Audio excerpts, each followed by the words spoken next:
আসসালামু আলাইকুম।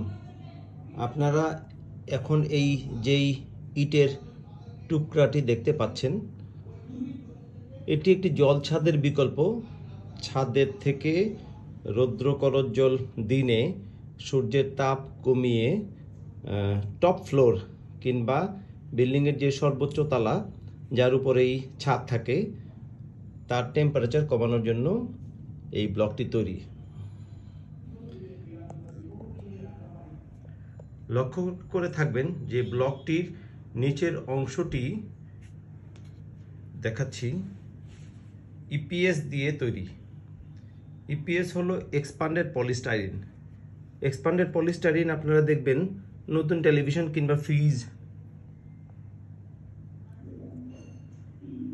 ছোট ছোট সাদা সাদা বলের মতো দেখতে পাচ্ছেন, শোলা বলি আমরা। সেই এক্সপান্ডেড পলিস্টাইরিন ইপিএস শিট দিয়ে সিমেন্টের সাথে ইমপ্রেগনেট করে এটিকে খুবই লাইট ওয়েট একটি ব্লক হিসেবে তৈরি করা হয় এবং এটি ছাদে জল ছাদের বিকল্প হিসাবে ইউজ করা যায়। এই জল ছাদের বিকল্প বিভিন্ন কালারের হতে পারে, যেমন আপনি দাবার কোট সাদা কালো করে পুরো ছাদটি একটি দাবার কোট বানাতে পারেন। আর উপরে যে টপ অংশটুকু এটি ছাদে পয়েন্ট লোড কমানোর জন্য ব্যবহৃত হয়ে থাকে। আর ইপিএস অংশটুকু নিয়ারলি 3 ইঞ্চ, এটি আপনার ছাদে রৌদ্রের তাপ কমাতে সহায়তা করবে এবং এসি লোড কমে যাবে। এটি একটি যুগান্তকারী উদ্ভাবন বাংলাদেশে তৈরি হয়েছে।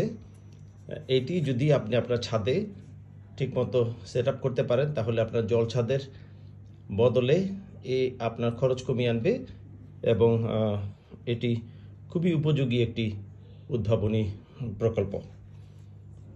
এই অংশটুকু ইপিএস আর এই অংশটুকু উপরে কিছুটুকু কংক্রিট ইপিএস, আর ছাদটা পুরোপুরি একটি স্ল্যাবের মতো।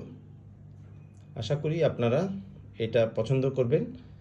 বিভিন্ন পূর্বাচল, জলসিঁড়ি ইত্যাদি প্রজেক্টের ছাদগুলিতে জল ছাদের বিকল্প হিসেবে এক্সপান্ডেড পলিস্টাইরিনের এই রুফিং ব্লক ইউজ করা যেতে পারে। সবাইকে অনেক ধন্যবাদ। আসসালামু আলাইকুম।